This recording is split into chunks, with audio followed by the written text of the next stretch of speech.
এই মুহূর্তে আপনারা যে আবেদন ফর্মটি দেখতে পাচ্ছেন, এটা হচ্ছে প্রধানমন্ত্রী আবাস প্লাস বাড়ি পাওয়ার আবেদন ফর্ম। অর্থাৎ প্রধানমন্ত্রী আবাস যোজনার বাড়ি পাওয়ার জন্য আবেদন করার জন্য এই ফর্মটা আপনাদেরকে ফিল আপ করতে হবে। এছাড়াও প্রধানমন্ত্রী আবাস যোজনার বাড়ি পাওয়ার আবেদনের যে সার্ভে, সে সার্ভে করানোর জন্য এই ফর্মটা আপনাদেরকে ফিল আপ করতে হবে। অর্থাৎ আপনাদের যদি কাঁচা বাড়ি থেকে থাকে বা অর্ধ পাকা বাড়ি থেকে থাকে বা বাড়ি না থেকে থাকে, তাহলে আপনারা এই ফর্মটা ফিল আপ করে আপনাদের নির্দিষ্ট বিডিও অফিসে জমা করবেন। বিডিও অফিসে জমা করার পর আপনার বাড়িতে প্রধানমন্ত্রী আবাস যোজনার সার্ভে আসবে। তারপরে আপনারা যোগ্য হয়ে থাকলে আপনারা প্রধানমন্ত্রী আবাস যোজনার বাড়ি টাকা পাবেন। তো এই আবেদন ফর্মটি আপনারা কোথায় পাবেন, কিভাবে ফিল আপ করবেন এবং কি কি ডকুমেন্টস লাগবে এবং কারা কারা প্রধানমন্ত্রী আবাস যোজনার বাড়ি পাবেন, সম্পূর্ণ বিস্তারিত আজকের ভিডিওর মাধ্যমে আপনারা জানতে পারবেন। তাই ভিডিওটি স্কিপ না করে আপনারা সম্পূর্ণ দেখবেন এবং আমাদের সাথে থাকবেন, এবং ভিডিওটি বেশি বেশি করে শেয়ার করবেন, যাতে যাদের কাঁচা বাড়ি আছে বা যাদের আবাস যোজনার বাড়ি প্রয়োজন তারা খবরটি জানতে পারে। তো ফর্মটা ফিল আপের আগে আমি আপনাদের জানিয়ে দিই যে এই প্রধানমন্ত্রী আবাস যোজনার বাড়ি পাওয়ার কারা যোগ্য। যাদের কাঁচা বাড়ি আছে, অর্থাৎ অর্ধ কাঁচা বাড়ি আছে, তারা প্রধানমন্ত্রী আবাস যোজনার বাড়ির জন্য আবেদন করতে পারবেন। এবং যাদের 3 চাকা বা 4 চাকা গাড়ি নেই, 3 চাকা বা 4 চাকা মেশিন নেই, এবং কিষাণ ক্রেডিট কার্ড যাদের 50,000 টাকার লিমিট নেই, এবং যারা সরকারি কর্মচারী নয়, এবং যাদের মাসে 15,000 টাকার কম ইনকাম, তারা আবেদন করতে পারবেন। ইনকাম ট্যাক্স, প্রফেশনাল ট্যাক্স যারা দেয়নি, তারা এই প্রধানমন্ত্রী আবাস যোজনার জন্য আবেদন করতে পারবেন। তো এই প্রধানমন্ত্রী আবাস যোজনার সার্ভে সেলফ সার্ভে নিজেরাই করতে পারবেন, অর্থাৎ নিজেদের সার্ভে নিজেরাই মোবাইল অ্যাপ্লিকেশনে দিয়ে করতে পারবেন। সেটা আমি অলরেডি একটা ভিডিও বানিয়েছি, সেই ভিডিওর মাধ্যমে দেখিয়েছি। তো কিছুটা রেস্ট্রিকশন থাকার জন্য সম্পূর্ণ ভিডিওটা পরিষ্কারভাবে দেখানো সম্ভব হয়নি আমাদের। সেক্ষেত্রে আপনারা আমাদের কমেন্ট সেকশনে কমেন্ট করে জানাবেন, আমরা চেষ্টা করব প্রধানমন্ত্রী আবাস যোজনার সেলফ সার্ভে নিয়ে ডিটেলসে ভিডিও দেওয়ার জন্য। তো আপনারা এখন যে অ্যাপ্লিকেশনটা দেখতে পাচ্ছেন, এই অ্যাপ্লিকেশনটা আপনাদের ফিল আপ করে জমা করতে হবে আপনাদের ব্লক অফিস বা বিডিও অফিসে।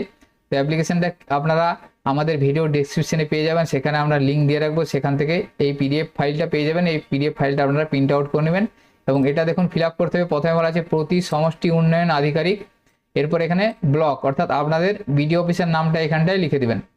এরপর এখানে দেখুন জেলার সামনে দেখুন আপনার জেলার নামটা লিখে দেবেন, এখানে আপনার ব্লকের নাম এবং জেলার নামটা লিখে দেবেন।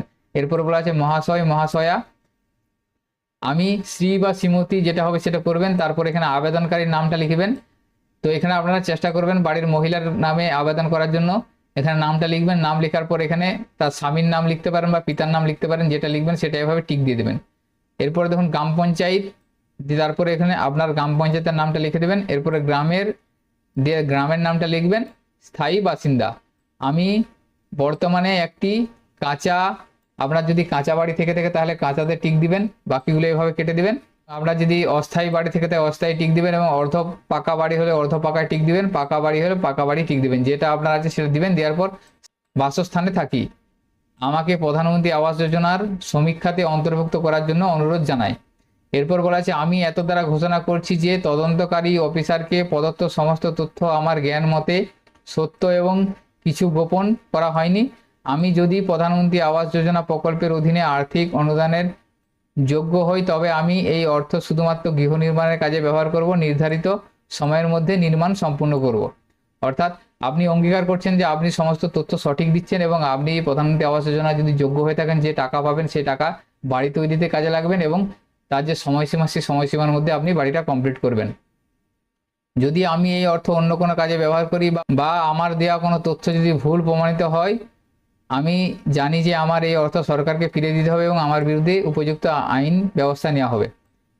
এরপর দেখুন আধার প্রদানের জন্য সম্মতি, অর্থাৎ আপনারা যে আধারটা দেবেন সেটার একটা সম্মতি দিতে হবে। এর দ্বারা জানাচ্ছি যে আধার ভিত্তিক প্রমাণীকরণের মাধ্যমের সাথে নিজেকে যাচাই করতে এবং গৃহ নির্মাণের জন্য আর্থিক সুবিধা পেতে আধার ভিত্তিক প্রমাণীকরণের জন্য আমার আধার নাম্বার, বায়োমেট্রিক এবং ওয়ান টাইম পাসওয়ার্ড অর্থাৎ ওটিপি প্রদানের জন্য আমার সম্মতি বা ডিজিটাল সম্মতি দিতে আমার কোনো আপত্তি নয়। এরপর এখানে তারিখ দিবেন, তারিখ দেওয়ার পর মোবাইল নাম্বারটা দিয়ে দেবেন এবং আবেদনকারীকে এখানে সই করবেন।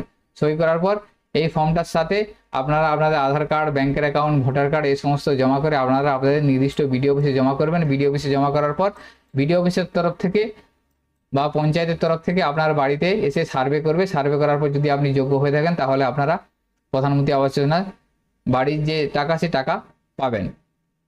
এছাড়াও আপনারা সেলফ সার্ভে করতে পারেন নিজেরাই, সেটা মোবাইল অ্যাপ্লিকেশনের মাধ্যমে করতে পারবেন। সেটা আপনারা আমাদের ভিডিওর মাধ্যমে দেখে নেবেন কিভাবে আপনারা সেলফ সার্ভে করবেন। সেলফ সার্ভে যদি আপনারা না করতে পারেন তাহলে এই অ্যাপ্লিকেশনটা আপনারা ফিল করে বিডিও অফিসে জমা করবেন। তো আজকের ভিডিওতে এই ইনফরমেশনটি আপনাদের সাথে শেয়ার করা ছিল। সকলের সুবিধার্থে ভিডিওটি শেয়ার করবেন। সকলে ভালো থাকবেন, সুস্থ থাকবেন। ধন্যবাদ।